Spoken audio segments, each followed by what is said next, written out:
ഒരു കാട്ടിൽ മറവിക്കാരനായ മിങ്കു മുയൽ ഭാര്യ ചിങ്കിയുടെ കൂടെ താമസിക്കുകയായിരുന്നു.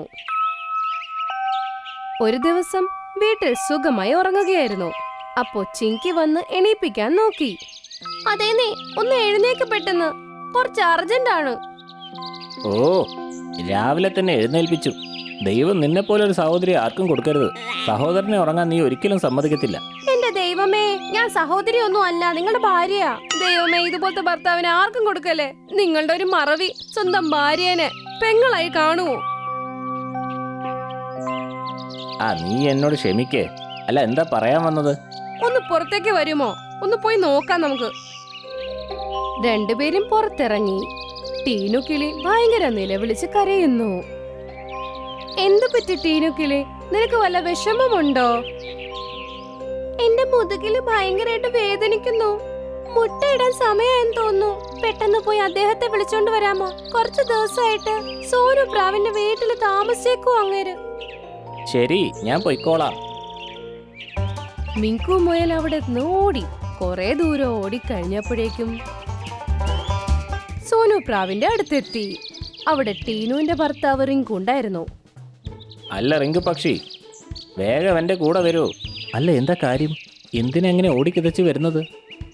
മിങ്കു മുയൽ മറന്നുപോയി എന്താ പറയാൻ വന്നേന്ന്. എന്നിട്ട് പറഞ്ഞു, നിന്റെ ഭാര്യ ടീനി പക്ഷി ഇന്ന് രാവിലെ മരിച്ചിരിക്കുന്നു. നീ വേഗം എന്റെ കൂടെ വരൂ. എന്ത്? എന്റെ ടീനി പക്ഷി മരിച്ചിരിക്കുന്നെന്നോ? ഇതും പറഞ്ഞിട്ട് പൊട്ടി പൊട്ടി കരയാൻ തുടങ്ങി. ഞാൻ അവളെ വളരെ നല്ല രീതിയിൽ സംരക്ഷിക്കുമായിരുന്നു, പിന്നെ അവളെ എങ്ങനെ മരിച്ചു? അതെ, ഇനി ബാക്കി അവളുടെ കൂടെ ഇരുന്ന് കരയാം. പെട്ടെന്ന് എന്റെ കൂടെ വരൂ. മിങ്കു മുയലിന്റെ കൂടെ സോനു പ്രാവും റിങ്കുവും കൂടെ പോയി. എന്നിട്ട് ടീനുവിന്റെ അടുത്തെത്തി. അവിടെ ചെന്നപ്പോ കാണുന്നത് ടീനുവിന്റെ അടുത്തൊരു മുട്ടയും കൂടെ ഉണ്ട്. എന്റെ പ്രിയപ്പെട്ട ടീനു പക്ഷി, നീ മരിച്ചു കഴിഞ്ഞതിന് ശേഷവും ഞാൻ നിന്നെ തന്നെ കണ്ടുകൊണ്ടിരിക്കുക. ഇനി നീയില്ലാതെ ഞാൻ ഈ ജീവിതം എങ്ങനെ ജീവിച്ചു തീർക്കും? നിങ്ങൾക്ക് എന്താ വട്ടായ മനുഷ്യ? ഞാൻ ചത്തിട്ടൊന്നുമില്ല, ഞാൻ ജീവനോടെ തന്നെ ഉണ്ട്. പക്ഷേ ഈ മിങ്കുമോയിൽ എന്നോട് പറഞ്ഞത് നീ മരിച്ചു പോയെന്നാണ്. അയ്യോ, ഇങ്ങേരുടെ മറവി. ഇങ്ങേരോട് ഞാൻ ആദ്യമേ പറഞ്ഞതാ ടീനു കിളി മുട്ടയിടാൻ പോവാന്ന്, റിങ്കു ചേട്ടനെ വിളിച്ചോണ്ട് വരാൻ. പക്ഷെ ഇദ്ദേഹം നിങ്ങളുടെ അടുത്ത് വന്ന് പറഞ്ഞത് ടീനു മരിച്ചെന്ന്. മിങ്കുമോയിലേ, ഞാൻ നിന്നെ വെറുതെ വിടില്ലടാ. സോനു പ്രാവും റിങ്കുവും കൂടെ ചേർന്ന് മിങ്കു മുയലിനെ അടിക്കാൻ തുടങ്ങി. അതെ അതെ, എന്നെ വെറുതെ വിട്. നന്മ ചെയ്യുന്നവനൊരു വിലയുമില്ലേ? നിങ്ങളുടെ ഈ ഒരു കാര്യം കാരണം എനിക്ക് മടുത്തു. നിങ്ങൾ ശരിക്കും ഉപേക്ഷിച്ച് എവിടെയെങ്കിലും പോവാനാ എനിക്ക് തോന്നുന്നേ. അല്ല, നിങ്ങൾ എന്തൊക്കെയാ പറയുന്നത്? മക്കളോട് ദേഷ്യമുണ്ടെന്ന് വെച്ച് ഏതെങ്കിലും അമ്മ മക്കളെ ഉപേക്ഷിച്ചു പോവോ? ഇത് കേട്ടതോടെ ചിങ്കി മുയലിന് ഒന്നുകൂടെ ദേഷ്യം വന്നു. ഇവിടെ പൊട്ട മനുഷ്യ, ഞാൻ നിങ്ങളുടെ ഭാര്യയാണ്, അമ്മയൊന്നും അല്ല. അടുത്തുള്ള കാട്ടിൽ ഗോൾഡി ഷെയർ ഉപദേശകനായ കുറുക്കന്റെ അടുത്ത് സംസാരിക്കുകയായിരുന്നു. എന്റെ സഹോദരൻ ഷേർസിംഗ് തന്റെ ആധിപത്യം സ്ഥാപിക്കാൻ ഗ്രീൻലാൻഡ് വനത്തിൽ കുറച്ചു നാൾ മുമ്പേ പോയിരുന്നു. ഇപ്പോഴവൻ അവിടെ ഒരു രാജാവായി മാറിയിട്ടുണ്ടാവും. അങ്ങനെയൊന്നും നടന്നിട്ടില്ല സഹോദര. മുമ്പിൽ നിന്ന് ശബ്ദം വന്നപ്പോൾ നോക്കി. ഷേർ സിംഗ് ഭയങ്കര പ്രശ്നത്തോടെ അവന്റെ മുമ്പിൽ വരികയായിരുന്നു. അല്ല, നിനക്കെന്തു പറ്റി?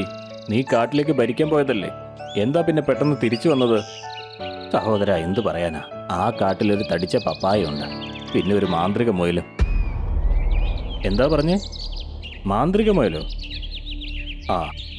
ഒരു മുയലാണ്. എന്നാൽ അവൻ്റെ മന്ത്രവിദ്യ വളരെ അതിശയമാണ്. ഞാൻ അവനെ ആക്രമിച്ചു. അപ്പോഴവൻ മാഞ്ഞുപോയി. എല്ലാവരും നോക്കി നിൽക്കെ മറഞ്ഞുപോയി. പിന്നെ അവിടെയുള്ള മൃഗങ്ങൾ പേടിക്കാൻ തുടങ്ങിയപ്പോൾ അവരത് നിർത്തി. പിന്നെ അതതിൻ്റെ മാന്ത്രിക വിദ്യയിൽ എന്നെ വല്ലാതെ മർദ്ദിച്ചു. ഞാൻ ബോധരഹിതനായി. നീ സിംഹങ്ങൾക്ക് തന്നെ നാണക്കേടുണ്ടാക്കി. ഇനി ഞാൻ നിനക്ക് കാണിച്ചു തരാം ഒരു കാടെങ്ങനെയാണ് പിടിച്ചടക്കുന്നത് എന്ന്.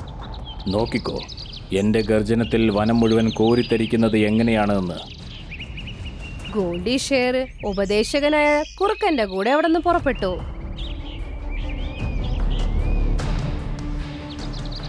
എന്നിട്ട് ബ്ലൂ ലാൻഡ് കാട്ടിലെത്തി.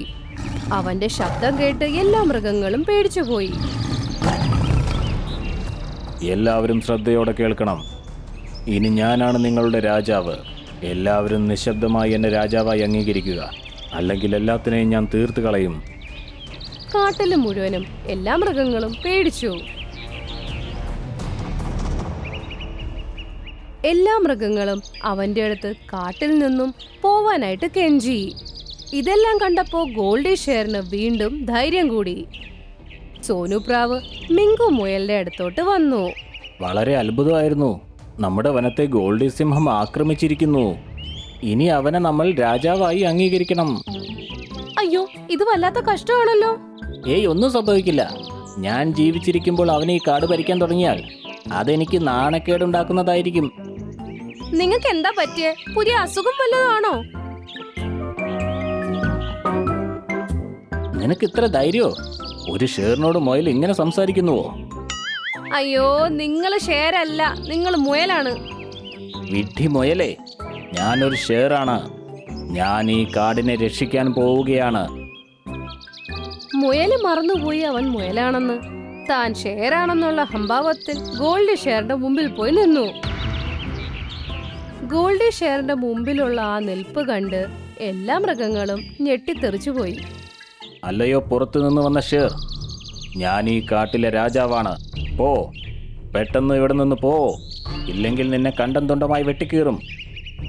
ഇത്രയും വലിയ മൃഗങ്ങൾ ഇവിടെ ഉണ്ടായിരുന്നിട്ടും ഒരു വിഡ്ഢി മുയൽ എൻ്റെ മുമ്പിൽ നിന്നിട്ട് എന്നോട് ഇവിടെ നിന്ന് പോകാൻ ആവശ്യപ്പെടുന്നു. കൊള്ളാം, ഇത് കണ്ടിട്ട് എനിക്ക് ചിരി വരുന്നുണ്ട്. എനിക്കും അങ്ങനെയാ തോന്നുന്നത്. ഗോൾഡി ഷെയർ ദൂരത്തുനിന്ന് വന്ന് നല്ല ഒരു ഇടി അവനങ്ങ് കൊടുത്തു. ആ ഇടിയിൽ മുയലങ്ങ് ദൂരെ പോയി തല കറങ്ങി വീണു. ഞാൻ നിന്നെ തീർത്ത് കളയും. അപ്പോഴേക്കും അവിടെ ഷേർ സിംഗ് വന്നെത്തി. അവിടെ കിടന്ന മുയലിനെ കണ്ട് നിലവിളിക്കുകയും ചെയ്തു. എന്റെ ദൈവമേ, ഇതാ മുയലല്ലേ? ഇവനാണ് എന്നെ ഗ്രീൻലാൻഡ് കാട്ടിൽ നിന്നും മർദ്ദിച്ചത്. അല്ല, അവൻ എൻ്റെ ഒരു ഇടിയിൽ തന്നെ ബോധം പോയി കിടക്കുക, കണ്ടില്ലേ? ഇങ്ങനെ തന്നെ ഞാനും വിചാരിച്ചത്. അവനൊന്നും സംഭവിച്ചിട്ടില്ല.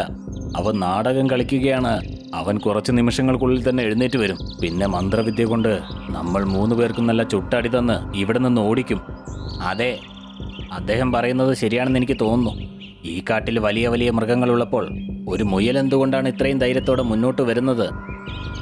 പറഞ്ഞത് ശരിയാ. ഒരു മുയലിന് ഇത്രയും ധൈര്യം എവിടെ നിന്ന് കിട്ടി? അപ്പോഴേക്കും മിങ്കു മുയൽ എണീറ്റു. എന്നിട്ട് ഈ ഷേറിനെ വ്യത്യസ്ത രീതിയിൽ നോക്കാൻ തുടങ്ങി. ഞങ്ങൾ പോവാണ്, ഞങ്ങളൊന്നും ചെയ്യരുത്. ഇങ്ങനെ പറഞ്ഞുകൊണ്ട് അവര് 3 പേരും അവിടെ നിന്ന് പോയി. എന്നിട്ട് എല്ലാ മൃഗങ്ങളും മിങ്കു മുയലിന്റെ അടുത്ത് വന്നിട്ട് സന്തോഷത്തോടെ തുള്ളിച്ചാടാൻ തുടങ്ങി. മിങ്കുമുയലേ, ഇന്ന് നീ ഇല്ലായിരുന്നുവെങ്കിൽ ആ ഷേർ നമ്മുടെ കാട്ടിലെ രാജാവായി മാറുമായിരുന്നു. നിനക്ക് ഒരുപാട് നന്ദിയുണ്ട്. അല്ല, ഞാനൊരു മുയലല്ലേ, എനിക്ക് എങ്ങനെ ഒരു സിംഹത്തെ തോൽപ്പിക്കാനാകും? നിങ്ങൾ ശരിക്കും മുയലാണെന്നുള്ള കാര്യം മറന്നുപോയി ഷേർ ആണെന്നുള്ള അഹംഭാവത്തിൽ അവിടെ നിന്നു. പക്ഷെ അത് കാരണം അവരെല്ലാം ഇവിടുന്ന് ഓടിപ്പോയി. എന്ത്? അങ്ങനെ നടന്നത്? അങ്ങനെ മിങ്കു മുയലും എല്ലാ മൃഗങ്ങളുടെ കൂടെ പൊട്ടി പൊട്ടി ചിരിക്കാൻ തുടങ്ങി. അങ്ങനെ കാട്ടിലെ അന്തരീക്ഷം സന്തോഷത്തോടെ നിറഞ്ഞു.